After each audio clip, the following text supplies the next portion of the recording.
So this is take 2, and Sarah will explain what happened during take 1.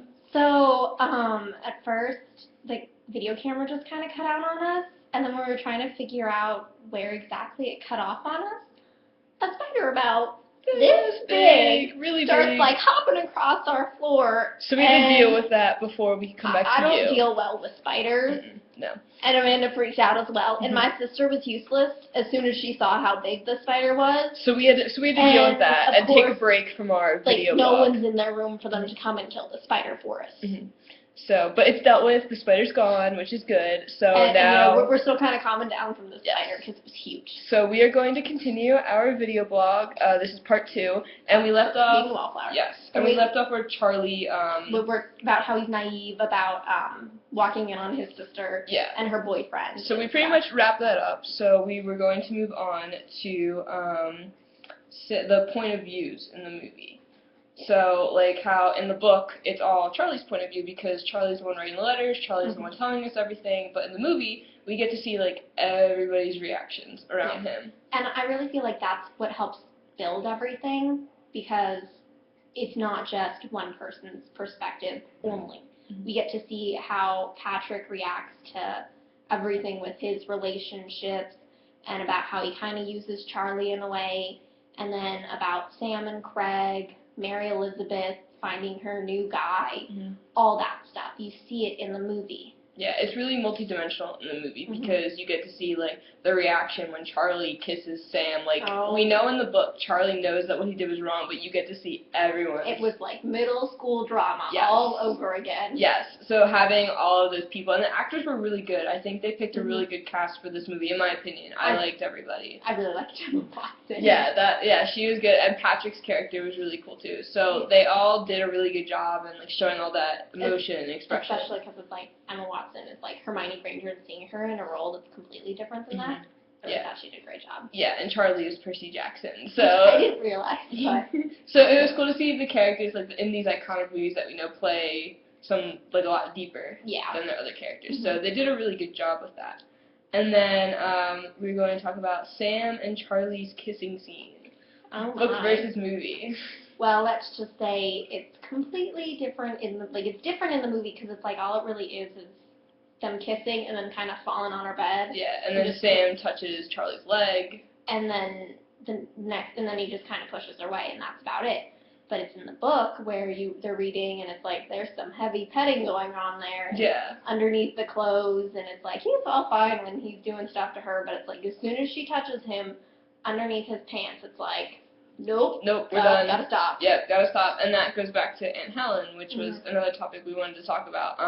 I think they kept Aunt Helen pretty consistent, in terms of the character.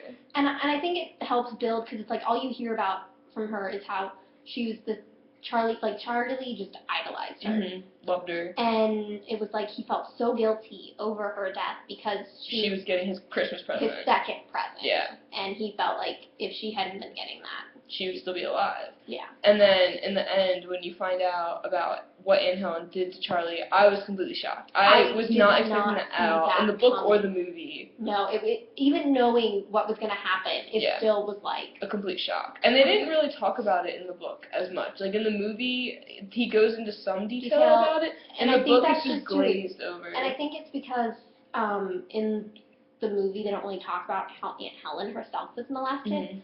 But it's like in the movie they kind of have to fill in the gaps for that. Yeah. But it was definitely like I sat in the movie theater like, what just happened? It's like, wait, Aunt Helen did what? It's like you hear how he just loves her, and it's like because you weren't expecting that. And from like what I've seen on like crime dramas and stuff, people that have been sexually abused fear their or like they have fear towards like adult figures or people that remind them of their aunt. I wonder if it's because he was just so young when he happened that his mind just blocked it out. Probably, yeah, because he did seem to like he mentioned in the book that he would go off into his own world and the police would find him, just fall asleep somewhere. He would just go off. And I mean, in the book, it's like you mentioned it to me before that it's like his psychiatrist kept trying to figure out. Like trying to get him to talk about what happened when he was younger.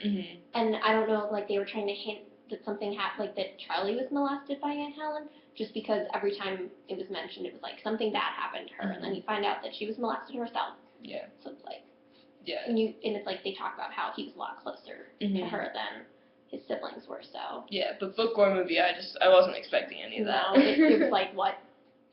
Are you sure? Yeah. Did this actually happen? Did I read that? Did I see that correctly? I know. Yeah, but I thought it was. I think in terms of the character though, Aunt Helen stayed pretty true in both, so that was good.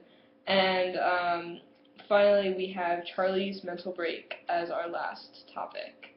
So in the book and the movie, they're definitely way different. I think a lot of that has to do with the fact that in the book it's all Charlie's opinion and his thoughts and feelings.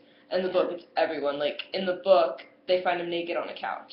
And to me, it's like, okay, like it doesn't seem as momentous in a way. Right. Whereas in the movie, it's like it's a huge deal. I mean, you hear sirens in the background. You see him calling his sister. You hear her yelling at people, like, because she's at I believe she's at a graduation party. Yeah. And it's like, call my parents. Call an ambulance. Someone call an ambulance. Someone call my parents. Someone get to my house. Exactly. Get all these people, and then the next thing you know, he's in a hospital. Right. It's definitely way more chaotic in the movie. Because it's like you see someone breaking a door down, and the next thing you know, he's in a hospital. Yeah, and like I thought, like when he went into the kitchen, I thought he actually cut himself and was like bleeding to death. I honestly thought that you were just gonna see him dead. Right. But it was like he wound up in the hospital. Yeah. And like I was surprised that Charlie called his sister, because in the movie, I mean in the book, I think he was a little closer to his sister, or like he connected more with his sister. But in the movie, there wasn't that same connection. So I was kind of surprised that he called her over someone else. I think it's because it's like his.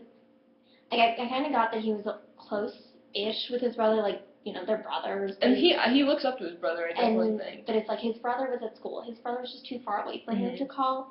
And I don't. He just didn't seem to have a really great relationship with his parents and stuff. So it was like he felt protective of his sister and stuff. So it's like it doesn't surprise me that it's like he called her just because it's like he was closer to his siblings than his parents. Yeah, in the book, it talks about like how he has like an at-a-distance relationship with his parents. Like they definitely love him, and you can tell that, but he's definitely not as close with them. So that might just stem from the Aunt Helen thing.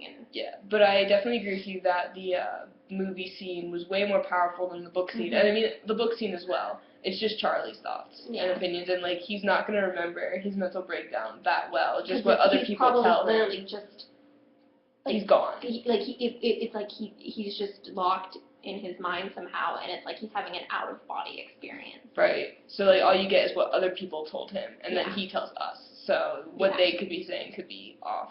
And they might not be telling him the whole truth, just so he doesn't know how bad it was. Right. But hearing like him, it was definitely more emotional too. Like he was definitely I was bawling. Yeah, I was crying because I was so. I thought he was gonna kill himself. Yeah, he was just so powerful with what he was saying, and it was really sad, and like you could tell he really needed help. But in the book, he just didn't talk at all to his parents. Like when they came in, he was so out of it, his dad had to hit him, and it didn't work. So I definitely liked how that scene was changed. Like out of everything, I think that was a really good change to make. And I feel like it flowed better too. So. Yeah, in the book it just kind of cuts. Yeah. Like after Sam leaves, it just cuts to him having his breakdown pretty much. Yeah. And then in the book in the movie it makes sense that it kind of flowed that way, and it led to a pretty good conclusion because then his friends visit him in the hospital and he gets better. And he gets to see Sam go off to school and. She talks about, I'm going to come back and visit you, and don't forget about us, and all that stuff. Right. So it just kind of ties up really nicely at the end of the book. Yeah, kind of like this video blog is about to tie it very nicely. So thank you very much for tuning in, and this is Amanda and Sarah signing out. See ya. Bye.